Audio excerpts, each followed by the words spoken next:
Hello student, welcome to Easy Your Study. I am with you Abhinandan Kumar Jha. In this class we are going to study the real numbers. Easy Your Study में आपका स्वागत है। आज के class में हम पढ़ेंगे वास्तविक संख्याएं। तो क्लास 9 में भी आपने वास्तविक संख्याओं के बारे में पढ़ रखा है, उसको एक बार रिकॉल करते हैं और फिर देखेंगे कि इस चैप्टर में हमें क्या पढ़ना है। वास्तविक संख्याओं के बारे में क्लास 9 में आपने पढ़ा था कि सबसे पहले हम ये जानते हैं, हेडिंग कर देता हूं वास्तविक संख्या, जिसको अंग्रेजी में कहते हैं रियल नंबर्स। Real numbers. अब सवाल उठता है कि रियल नंबर होता क्या है। आपको पता होगा कि हमने जितना भी नंबर पढ़ा है अभी तक उस सब का कलेक्शन वास्तविक संख्या होता है। आप बोलोगे सर एग्जाम में हम यही लिखेंगे। हाँ, समझने के लिए तो सही में समझ में आता है कि जितना भी नंबर है उस सब का कलेक्शन वास्तविक संख्या होता है। यानी जो भी नंबर हमने पढ़ा जैसे कि वो लिख देंगे तो ये परिभाषा हो जाता है। यानी हमने पढ़ा है प्राकृतिक संख्या, नेचुरल नंबर, होल नंबर, और हमने इंटीजर पूर्णांक भी पढ़े हैं, धनात्मक, ऋणात्मक, सब, परिमेय संख्या, अपरिमेय संख्या। इस सब का कलेक्शन, इस सब का समूह कहलाता है वास्तविक संख्याएं। तो वास्तविक संख्याएं क्या है? एक ऐसे संख्याओं का समूह जिसमें सभी तरह के संख्याएं आते हैं, जैसे कि प्राकृतिक संख्या, पूर्णांक संख्या, वास्तविक संख्या, पूर्ण संख्या, सब आ जाएंगे। सम, विषम, अभाज्य, जो भी पढ़ा है आपने उस सब को मिला के एक बिगर बास्केट बनता है। एक ऐसा समझो कि थैला है जिसमें आपने सारे नंबर्स डाल रखे हैं। उस थैले, उस बड़े से थैले को हम कहते हैं वास्तविक संख्या। तो वास्तविक संख्या में परमेय संख्या भी है, अपरमेय संख्या भी है, उसमें सम संख्या भी है, विषम संख्या भी है, प्राकृतिक संख्या भी है, पूर्णांक भी है, सब है। तो ये हमें मालूम है वास्तविक संख्याओं का डेफिनेशन।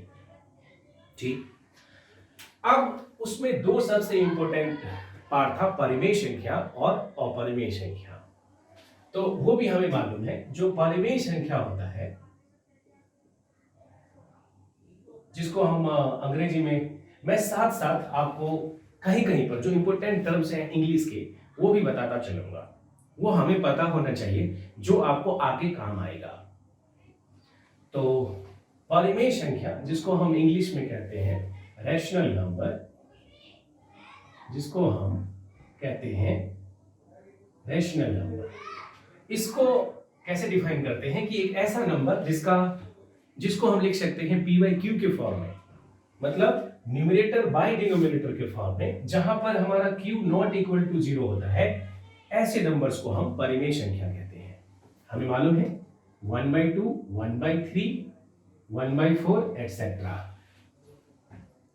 जैसे इनफैक्ट 2, 3, 4, 5 और नहीं लिखा मैंने, 5 लिख दिया है। ये सब क्या है आपस में? इनफैक्ट जितने भी नेचुरल नंबर है, प्राकृतिक संख्याएं, वो सब परिमेय संख्या है। सिर्फ क्या होता है कि न्यूमरेटर अंश अपॉन हर, अंश बाय हर, अंश बटे हर, अगर हम ऐसा लिख पाते हैं तो उसको हम कहते हैं परिमेय संख्या, और ऐसा नहीं लिख पाएंगे तो अपरिमेय संख्या होता है।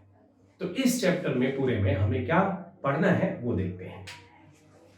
वास्तव में हमने पूर्णांक संख्या के बारे में पढ़ा है। देखो, ये पूर्णांक संख्या क्या होता है, जिसको हम अंग्रेजी में इंटीजर कहते हैं। मैं साथ साथ कुछ टर्म्स बोलते जाऊंगा जो आपको आगे काम आएगा। इस क्लास में जो 10th में पढ़ते हो, आप 11th में भी जाओगे, 11वीं में, तो वहां पर अधिकांश आपको, अगर हिंदी मीडियम कंटिन्यू करते हो तब तो ठीक है, नहीं तो फिर इंग्लिश में जाओगे तो ये टर्म्स एटलीस्ट आपको पता होना चाहिए, तो आपको पढ़ना बहुत आसान हो जाएगा। तो पूर्णांक संख्या क्या होता है, जरा हम उसको देख लेते हैं। ऐसे नंबर्स नंबर लाइन पे हम लिखते हैं। जैसे मान लो ये 0 है, ये हमारा नंबर लाइन है, और इस पे हमने 0 लिखा, फिर 1, 1, 2, 3, और इधर माइनस का सारे नंबर्स हमारे पूर्णांक संख्या, ये हमें मालूम है। और ये अपने क्लास 9th में सीखा है। क्लास 10th में क्या सीखना है कि अगर मान लो कोई दो नंबर हम पूर्णांक संख्या देते हैं, पर्टिकुलरली धनात्मक संख्या देते हैं, पॉजिटिव नंबर्स देते हैं, और ऋणात्मक संख्या जो कि नेगेटिव नंबर्स होता है, जैसे मैं यहां पर लिखता हूं 10, 20, ये दो नंबर्स हैं। अब इनके बीच में कुछ कॉमन चीजें हैं, कुछ कॉमन फैक्टर्स हैं, वो हमें देखना है। ठीक है, तो वो क्या होता है, इनके बीच में क्या कॉमन है वो हम देखेंगे।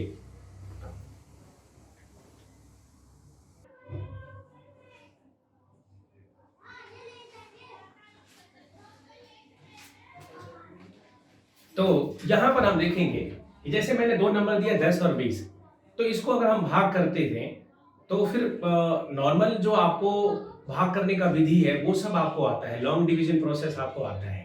ठीक है, लेकिन जो यूक्लिड्स डिवीजन है, जो यूक्लिड्स विभाजन प्रमेयिका है, जो यूक्लिड्स विभाजन प्रमेयिका है, उसको अगर ध्यान से देखोगे वो क्यों दिया गया। तो यहां पर देखा गया कि अगर मान लो 10 और 20 है, ठीक है, तो मैं अगर इसको डिवाइड करूंगा, 10 को 20 से डिवाइड करूंगा, तो आप बोलोगे 10 टू 20 और ये कैंसर, और यहां पर ये भागफल क्या हो गया, भागफल 2 हो गया। तो यहां पर ये जो प्रोसेस है ये आपको मालूम होगा। जैसे मैं अगर किसी संख्या को भाग देते हैं तो एक रिलेशन है ना, तो ये नॉर्मल भाग देने का विधि आपको मालूम है, लेकिन इसी भाग देने की विधि से एक ऑब्जर्वेशन यूक्लिड के द्वारा किया गया, वो इस चैप्टर में है, वो हमें पढ़ना है। यूक्लिड्स डिवीजन लेमा, जिसको हम कहते हैं यूक्लिड्स विभाजन प्रमेयिका, वो हम देखेंगे। और वो क्या है अभी रहने दो, पहले ये समझो वो है क्या, वो आया कैसे, वो अभी बता देता हूं। तो देखो, हमें मालूम है कि हम कोई भी नंबर को डिवाइड करते हैं, तो जैसे मैंने 10 और 20 का एग्जांपल लिया, यहां पर मैं एक और सिंपल एग्जांपल ले लेता हूं। फॉर एग्जांपल मैंने 22 ले लिया और इसी 10 से डिवाइड करता हूं, तो ये 20 हो जाएगा और ये 2 हो जाएगा। ये आपको मालूम है, इतना तो आपको मालूम है। अब इसमें जिससे हम डिवाइड करते हैं उसको क्या कहते हैं, डिवाइजर, और डिवाइजर को हम भाजक कहते हैं। ठीक है, और ये हमारा भाजक होता है, ये हमारा भाज्य होता है, जिसमें हम भाग्य देते हैं। ठीक है, तो ये डिवाइजर है जिसको आप भाजक कहते हो। थोड़ा सा इंग्लिश का भी ध्यान रखो, इसमें आपको आसान हो जाएगा चीजें। मेरे से पढ़ने का यही फायदा होगा आपको। भाज्य यहां पर इसको क्या कहते हैं, डी, भाज्य यहां पर डिविडेंड हो जाता है। और जो हम यहां पर मल्टीप्लाई करके लिखते हैं, ये हमें पता चल गया, ये पता चल गया, और ये क्या होता है, इसको हम कहते हैं कोसेंट कहते हैं। अंग्रेजी में हम कहते हैं कोसेंट, जिसको हम भागफल कहते हो। क्या कहते हैं, भागफल।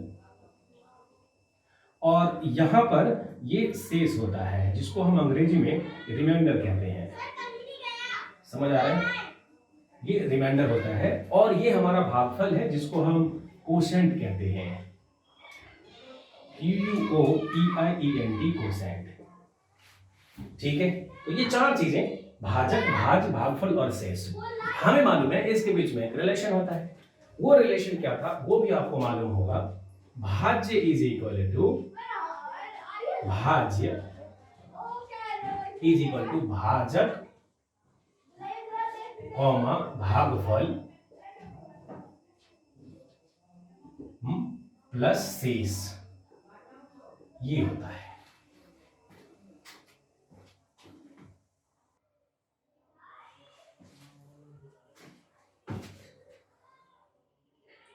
ठीक है, तो देखो यहां पर भाज्य इज इक्वल टू भाजक गुणे भागफल प्लस शेष कहते हैं। हालांकि कई किताबों में इसको शेष फल भी लिखा रहता है, शेष फल भी लिखा रहता है। तो ये हमें मालूम है, भाज्य इज इक्वल टू भाजक गुणे भागफल प्लस शेष फल, मालूम है ना।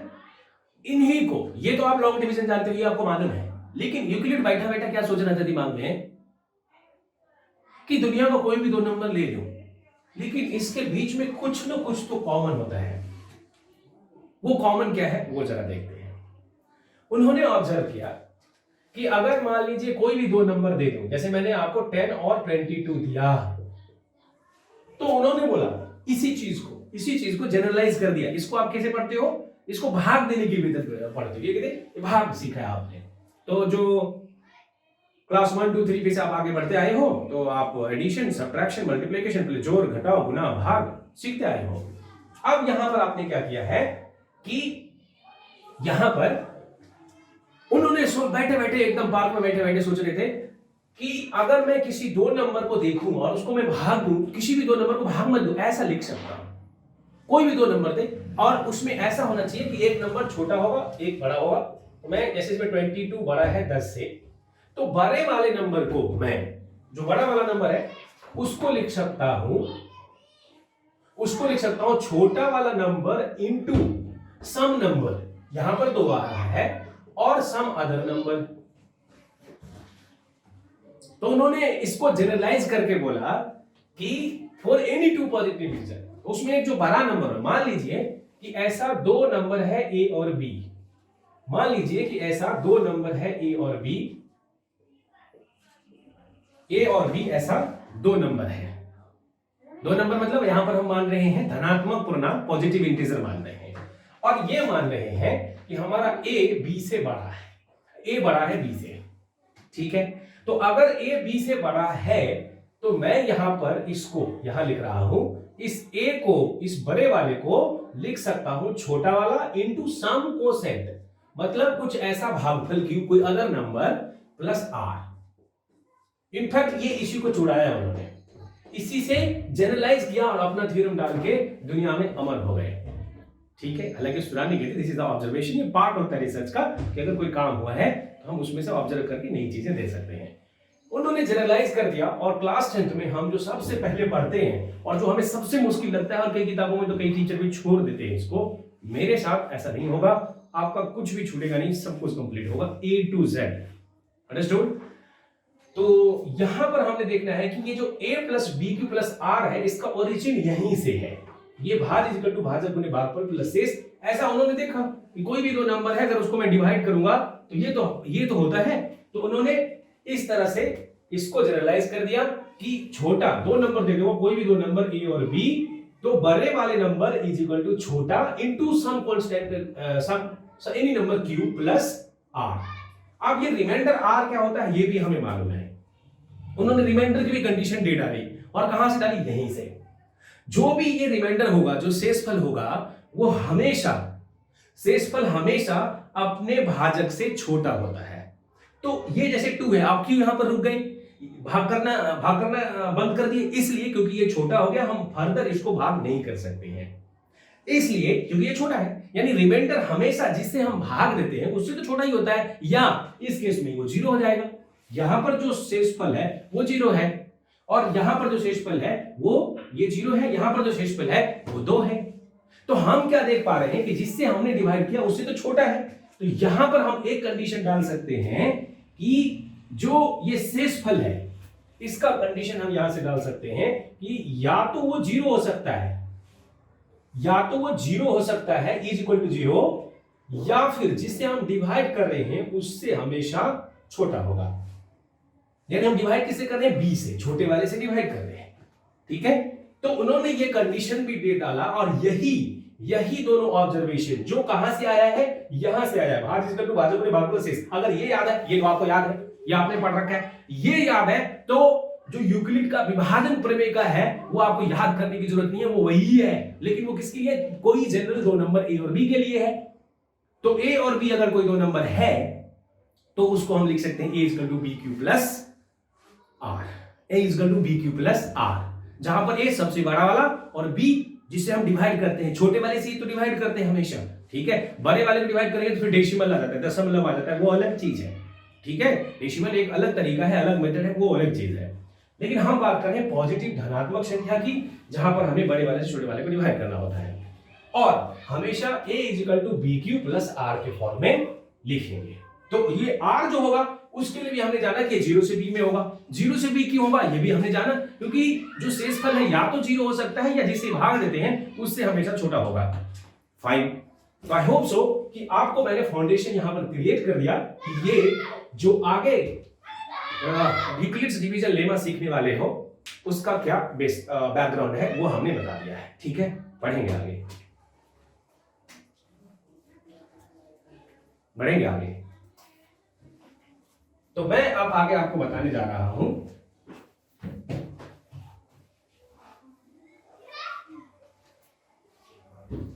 अभी हम स्टेटमेंट लिखते हैं यूक्लिड ने क्या बोला था। जो यूक्लिड मैथमेटिशियन था, गणित था, ग्रीक मैथमेटिशियन बोलते हैं, और उन्हें किताब दे देला एलिमेंट नाम का, जिसमें 13 से 14 किताबें हैं, और बहुत अच्छा मैथमेटिशियन, बहुत सारा उसका कंट्रीब्यूशन है यूक्लिड का। तो जो यूक्लिड का सबसे पहला थ्योरम है, मैं ये जो थ्योरम है आपकी किताब का थ्योरम 1.1, या आपको अब याद नहीं करना, हमें इतना याद करना चाहिए, इसका नाम क्या है, यूक्लिड विभाजन। अब विभाजन मतलब भाग, तो भाग वाला क्या होता है, भाज ये हमने लिख रखा है ना, अभी लिखा था भाज इक्वल टू भाजक गुणे भागफल प्लस शेषफल। तो वहां से हम ये लिख सकते हैं यूक्लिड्स विभाजन प्रमेयिका को, सॉरी बोलने में ऐसा आ जाता है, लेकिन ये प्रमेयिका है, आपको हमेशा याद रहेगा प्रमेयिका, ठीक है, यूक्लिड्स विभाजन प्रमेयिका। ये इसका स्टेटमेंट देते हैं जो कि थ्योरम 1.1 है। इसका कथन क्या होता है, देखो, इसका अगर कथन लिखोगे तो वो होता है कि किसी भी दिए गए दो नंबर, किसी भी दिए गए, देखो हमेशा अपने शब्दों में लिखने की कोशिश करो, अगर रट्टा मारोगे तो वही एग्जाम किताब में जो लिखी है वही बातें, तो वो रट्टाफिकेशन ही हो जाता है। आदमी समझ के लिखेगा, थोड़ा बहुत शब्दों में अंतर होता है, तो कोई बात नहीं, आप लिख सकते हो। किसी भी दिए गए दो पूर्णांक, किसी भी दिए गए दो पूर्णांक a तथा b के लिए, ठीक है, a तथा b के लिए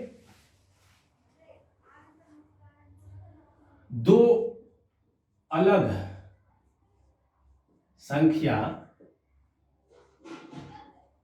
अस्तित्व में आता है, अस्तित्व में आता है,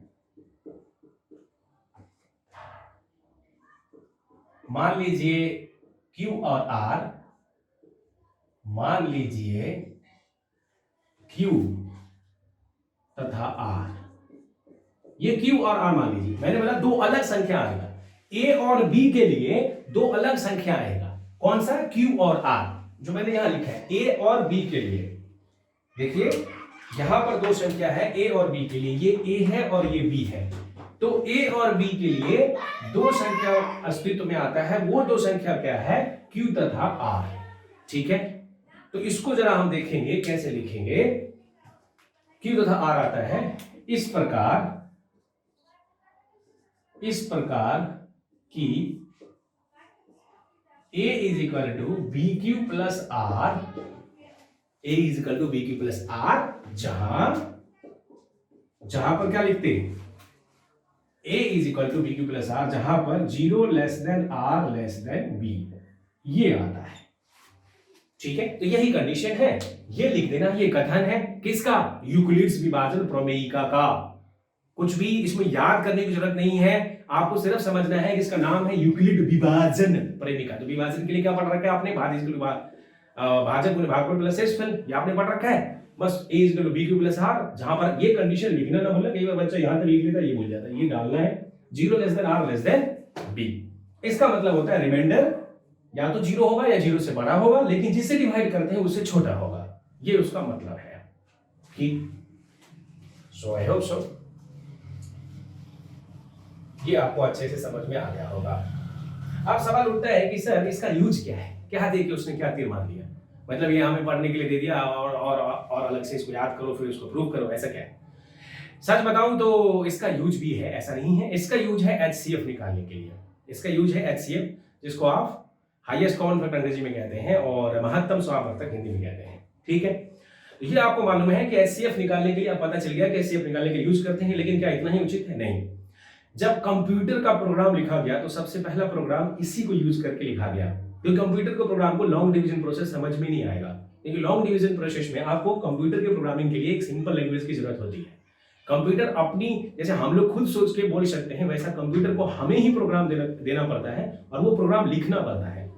तो हम भाग वाले मेथड्स को जो हमने माइंड में सोचा है उसको हम कैसे लिख सकते हैं, तो लिखने का एक तरीका होना चाहिए, इसलिए यहां पर ये मेथड यूज किया गया कि एक्चुअली भाग को, जो ये लॉन्ग डिवीजन प्रोसेस है जिसमें हम 32 को मान लीजिए, जैसे मैंने एग्जांपल दिया था 22 वाला, तो जिसको हमने 10 से डिवाइड किया है, तो आपने बोला कि सर 10 2 जा होता है, कैसे हो गया, कंप्यूटर को कैसे पता चलेगा, अगर कंप्यूटर को सॉल्व करना है तो वो कैसे सॉल्व करना है इसको, आपको पता है कि 10 से भाग देना है, सबसे पहले 10 से ही भाग देना है, ये हमें पता चलना चाहिए, कंप्यूटर को बताना पड़ेगा।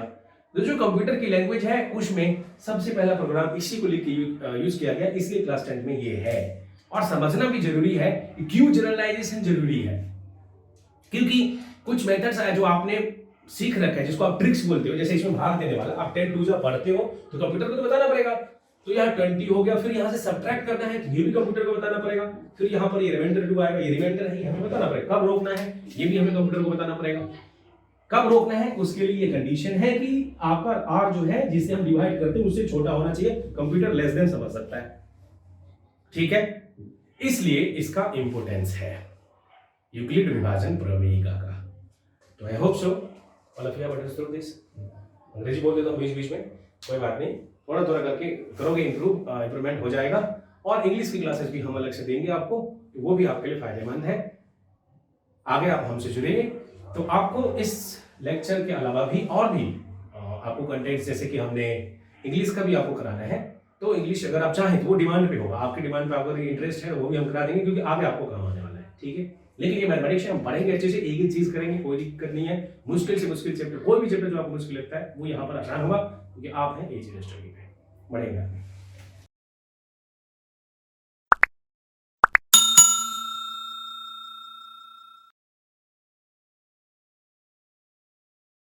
डिवीजन पर का हो गया, एचसीएफ निकालते हैं। अब सवाल उठता है कि एचसीएफ कैसे निकालेंगे, तो हमें ये इसका पता चल गया कि इसका उपयोग क्या है। कोई पूछेगा कि यार ये जो यूक्लिड है इसका पढ़ते क्या है, क्या उपयोग है, कहीं वाइवा में पूछ दिया है कहीं पर भी, तो आपको पता होना चाहिए कि ये टू फाइंड द एचसीएफ पता करने के लिए।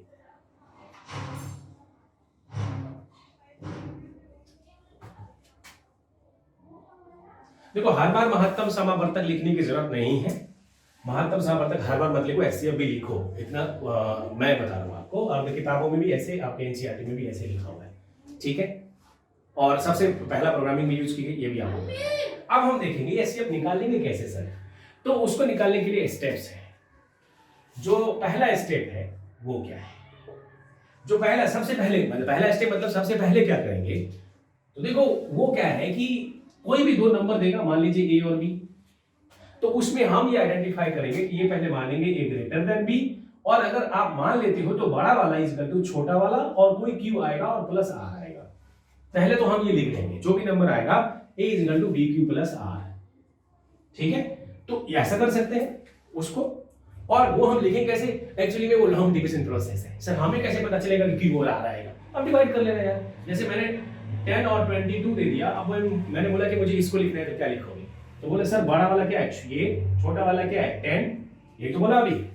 अब क्यू और आर क्या आएगा, तो इससे डिवाइड हो क्या आएगा, इससे डिवाइड हो क्या आएगा। अब कंप्यूटर कैसे पता चलता है वो भी बताऊंगा, कंप्यूटर नंबर्स ले लेता है, 1 और 2 करके देखता है, तो यहां पर हम 2 लेंगे, लेकिन अभी हमें मैथमेटिक्स, हम तो कंप्यूटर के लिए प्रोग्राम लिख रहे थे, हम मैथमेटिक्स कर रहे हैं, तो यहां पर आप डिवाइड कर लेना चुपके से कोने में, यहां पर साइड में नहीं, पीछे रफ में, हाँ, ताकि ये कैसे आएगा ये हमें पता चल जाना चाहिए, ठीक है। लेकिन हम प्रोसेस है क्या है कि 1 2 3 लिखें, 1 into 2 into 3 अलग अलग पूर्णांक में लिखते हैं पॉजिटिव वाला, और फिर ये +2 आ जाएगा।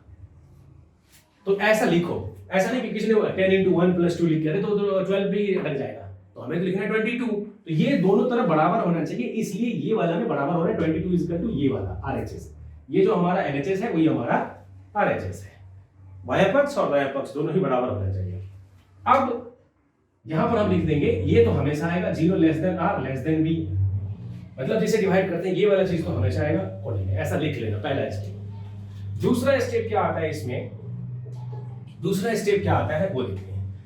अगर इस वाले स्टेप में हमने ऐसा लिखा, लेकिन अगर इसी वाले स्टेप में जो मेरा आर है, ये जो रिमाइंडर है शेषफल, अगर ये 0 हो जाता है, अगर इस वाले स्टेप में आर 0 हो जाता है, तो उसी स्टेप में जो हमारा बी है वो एचसीएफ हो जाएगा। सो इफ यहां पर अगर आपने देखा इस वाले स्टेप में हमारा आर 0 हो जाएगा, सो अगर आर 0 हुआ then b is equal to HCF, इसी केस में आपका बी एचसीएफ हो जाएगा। Otherwise if not then proceed further. If not, अगर ऐसा नहीं होता है, मैं अंग्रेजी लिख रहा हूं, मैं हिंदी में लिख देता हूं, अगर ऐसा नहीं होता है,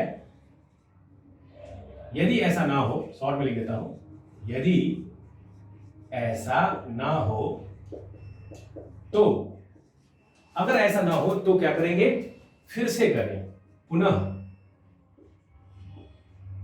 पुनः स्टेप 3 करें, फिर से लिखें a is equal to B q, और फिर कोई दूसरा नंबर आएगा, मतलब अगर a is equal to B Q plus r आया है तो फिर उस केस में जो ये वाला स्टेप फिर से हम रिपीट करना पड़ेगा दूसरे नंबर c और d के लिए। तो मान लीजिए c और d है, तो मान लीजिए फिर से कुछ दूसरा नंबर आएगा वहां पर जिससे हमने डिवाइड किया होगा, वही नंबर आया होगा, 0 नहीं आया तो वहां पर मान लीजिए कुछ रिमाइंडर आ गया, कुछ जैसे मैंने यहाँ पर इस वाले केस को b से a को डिवाइड कर दिया, ठीक है, तो हमारा यहाँ पर कुछ q आ जाएगा और कुछ r आ जाएगा, यही रहा पहले स्टेज में।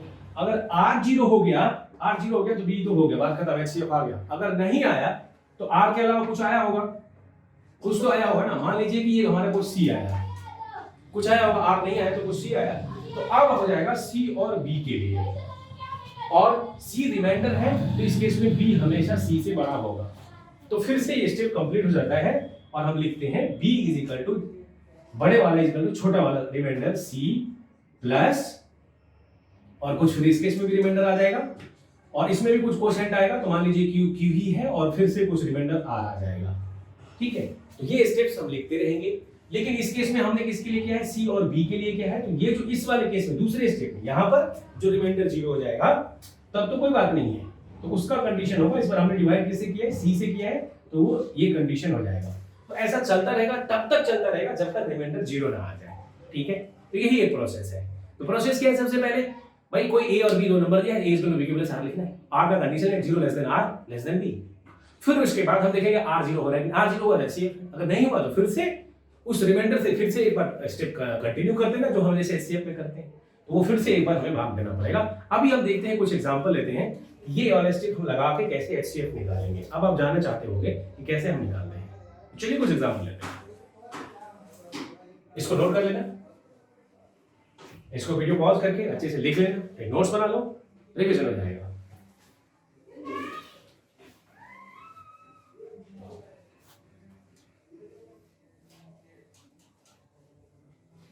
ठीक है, अब कुछ एग्जांपल लेते हैं, जैसे मैंने उदाहरण जिसको आप कहते हो यहां पर पहला क्या लिख रहे हैं, मान लीजिए एक नंबर है 45 और ये दिया हुआ है 225, इस नंबर का HCF निकालो, ठीक है, फाइंड HCF पता करिए, ठीक है, इसका HCF क्या होगा, इस दो नंबर का निकालो बाय यूजिंग यूक्लिड्स डिवीजन लेना, बाय यूजिंग यूक्लिड्स विभाजन प्रमेय का, ठीक है। तो इसको हम कैसे लिखेंगे, 225 है, राइट, और अगर मुझे 45 से 225 को करना है तो आपको पता है कि 5 पे ही जाता है, पहले ही स्टेप में जाता है। तो अगर मैंने यहां पर लिख दिया तो बड़ा वाले का इसमें हम क्या देखेंगे, सबसे पहले देखेंगे बड़ा वाला कौन सा है, 225 है, तो बड़ा वाला इज इक्वल टू इसमें छोटा कौन है, तो छोटा है 45, और 45 से हम किसको मल्टीप्लाई करेंगे, 5 को, ठीक है, क्योंकि हमें डिवाइड कर लेना है चुपके से इधर, क्योंकि लॉन्ग डिवीजन प्रोसेस ही है, लेकिन उसको इस फॉर्म में लिखा गया कंप्यूटर के भाषा में। तो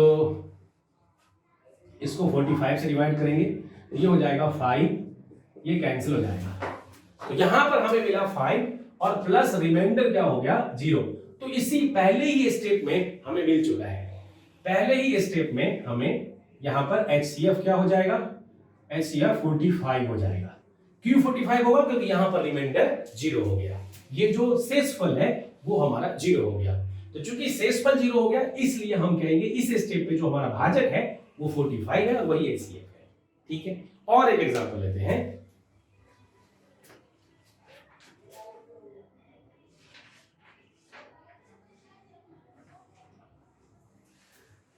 एक और एग्जांपल लेते हैं, 135 एट 225, मान लीजिए ये एक एग्जांपल है, ये किताब का ही एग्जांपल है, एग्जांपल 2 उदाहरण है, हिंदी अंग्रेजी इतना तो आप एडजस्ट कर लेना, ठीक है। तो अब अगर हम देखेंगे ये जो हमारा 225 है, इसको अगर हम डिवाइड करें 135 से तो क्या आएगा, अगर हम इसको 135 से डिवाइड करेंगे तो ऐसा डिवाइड नहीं करेंगे, ये साइड में करना है, ये डिवीजन प्रोसेस नहीं करना है, हमें किसे करना है, इसका HCF निकालना है, कौन से मेथड से, बाय यूजिंग यूक्लिड विभाजन प्रमेय का, यूक्लिड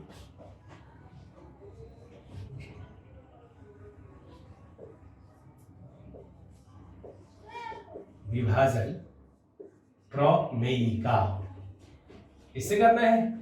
तो देखिए कैसे करेंगे। अरे भैया इसका करने के लिए सबसे पहले हमें लिखना पड़ेगा 225 is equal to 135 into 1 plus 90। अभी आपको कैसे पता? अरे भाग दिया ना कोने में, यहां पर भाग दिया होगा और भागफल के फॉर्म में लिखा है। क्योंकि बच्चे को आपको तो सीखना है, जब एक बार आप सीख जाओगे तो फिर आप इसमें कुछ भी लगा सकते हो। डिवाइड किया होगा तो 1 पे जाएगा क्योंकि 2 पे ज्यादा हो जाएगा, 135 होगा, 550 1239 और ये कैंसिल हो गया। यहां से समझ आ गया, ये हो गया 90। लेकिन इस वाले केस में हमें रिमाइंडर तो 0 नहीं आया है, रिमाइंडर 0 नहीं आया तो फिर उसने क्या किया कि अब ये फिर से रिपीट होगा जैसे हम एचसीएफ निकालने के लिए करते थे, वही है जो हम लॉन्ग डिवीजन प्रोसेस पढ़ते थे एचसीएफ निकालने का, उसी को इस नंबर के फॉर्म में लिखा कंप्यूटर की भाषा के फॉर्म में। तो ये हमारा हो गया 135। अब हम फिर से इसको करेंगे 90 और 135 के बीच में फिर से ये प्रोसेस हो जाएगा। तो 135 बढ़ा है वो लिखेंगे और छोटा वाला ये 90 और कितने पे जाएगा ये हमें देखना होगा। तो 92 जब 180 हो जाएगा, ज्यादा हो जाएगा, 1 पे जाएगा और प्लस हो जाएगा ये 45। समझ आ रहा है? अभी इस वाले स्टेप में भी फिर से रिमाइंडर तो ये 0 नहीं है, हमें ये स्टेप देखना है, यहां पे रिमाइंडर 0 नहीं, यहां पे रिमाइंडर 0, तो यहां पर हमें बोलना है कि एचसीएफ अभी तक नहीं आया है। अब अगर एचसीएफ नहीं आया है तो फिर से 90 और 45 के बीच में हो जाएगा। तो 90 को लिखेंगे 45 इंटू 2 प्लस 0। अभी इस वाले स्टेप में हमारा रिमाइंडर हो गया है 0, तो इस केस में हम क्या करेंगे, यहां पर हो गया रिमाइंडर 0, तो अब जो हमारा 45 है दैट इज द एचसीएफ। तो ये कहेंगे this is HCF is equal to क्या है 45। समझ आ रहा है? ये बातें ध्यान में रखना है कि रिमाइंडर 0 होगा उस स्टेप में एचसीएफ हो जाएगा। और एक बात और इसमें एक और खासियत है जो आपको हमेशा ध्यान रखना है कि इस स्टेप में अगर 225 और 135 का एचसीएफ निकालोगे, 135 और 90 का एचसीएफ निकालोगे, 90 और 45 का एचसीएफ निकालोगे, सेम होगा। ये खासियत है, यही प्रोग्रामिंग लैंग्वेज का जो कंप्यूटर में प्रोग्राम लिखा गया उसका ये कोर थीम है। क्या थीम है जरा यहां पर ध्यान से देखना। मतलब एचसीएफ ऑफ 225 और 135 निकाल के देखना, जो भी ये तो निकाला ही है 45 आया है। और या फिर एचसीएफ जितने भी स्टेप्स है ना, सब स्टेप्स एचसीएफ सेम होता है, दैट इज द यूनिकनेस। ये जो खासियत है इस यूक्लिड्स डिवीजन लेमा का, इसलिए यहां देखो एचसीएफ 135 और 90 और फिर एचसीएफ 90 एंड 45 ये वाला। अब अगर ध्यान से देखोगे तो हर स्टेप पे एचसीएफ सेम हो रहा है, ये खासियत है, कैरेक्टरिस्टिक है, यूनिक कैरेक्टरिस्टिक है इस लेमा का। ठीक है, लेमा मतलब एक ऐसा स्टेटमेंट जो खुद से ही एक ऐसा कथन जिसको साबित करने की जरूरत नहीं होती है, या फिर दूसरे स्टेटमेंट को साबित करने के लिए यूज की जाती है, उसको हम लेमा कहते हैं। ठीक है, और उसी को हम प्रोमेयिका कहते हैं। प्रोमेयिका क्या होता है? मतलब लेमा। प्रोमेयिका मतलब एक ऐसा कथन, हाँ कई बच्चा पूछते हैं सर प्रोमेयिका क्या है? ठीक है, प्रोमेयिका मतलब ऐसा कथन, एक ऐसा स्टेटमेंट जो दूसरे स्टेटमेंट को प्रूफ करने के लिए यूज किया जाता है। सेल्फ प्रूवन स्टेटमेंट होते हैं, लेमा होता है। ठीक है, तो यहां पर हमने देखा कि सब स्टेप्स का एचसीएफ सेम होता है। अब हमें देखना है कि चूंकि इसमें स्टेप्स है ना अलग अलग, और क्या निकालना है? एचसीएफ निकालना। एक काम करना है, इस स्टेप्स के लिए कई बार हम इसको एल्गोरिथम कह देते हैं। क्या कह देते हैं? एल्गोरिथम। मतलब ये जो यूक्लिड विभाजन प्रमेयिका है उसी को कई बार लोग इसको क्या देते हैं? यूक्लिड विभाजन एल्गोरिथम। और एल्गोरिथम अंग्रेजी का शब्द है जिसका मतलब होता है कि एक ऐसा प्रक्रिया जिससे हम किसी काम को, ठीक है, कंक्रीट स्टेप्स लेके हर किसी काम को अलग अलग स्टेप्स में पूरा कर सकते हैं। ठीक है, एल्गोरिथम का मतलब होता है कि the step of the sequence of process, right, that is used to complete a task. ठीक है, मतलब किसी काम को पूरा करने के लिए क्या क्या स्टेप्स करना पड़ेगा, वो स्टेप्स का ब्यौरा, ठीक है, शुरू से लेके आखिरी तक, जिससे वो काम पूरा हो जाए, उस स्टेप्स को क्या कहते हैं? हम इसको, इस पूरे प्रक्रिया को, इस प्रोसेस को हम क्या कहते हैं? एल्गोरिथम कहते हैं। तो एल्गोरिथम क्या है कि स्टेप बाय स्टेप प्रोसेस है, ठीक है, जिससे हम किसी काम को पूरा कर सकते हैं। तो जनरली में यहां देखोगे तो ये यूक्लिड विभाजन इसको एल्गोरिथम भी बोल देते हैं, एल्गोरिथम अंग्रेजी में।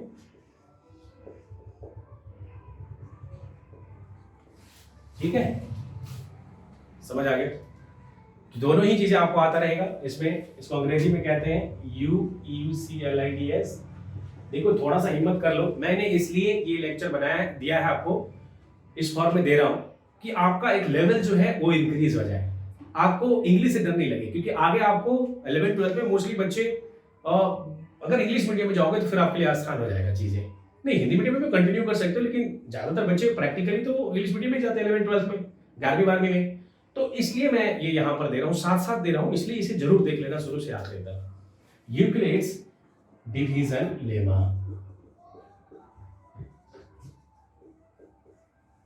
ठीक है, तो इस बात को ध्यान रखना है, बढ़ेंगे आगे।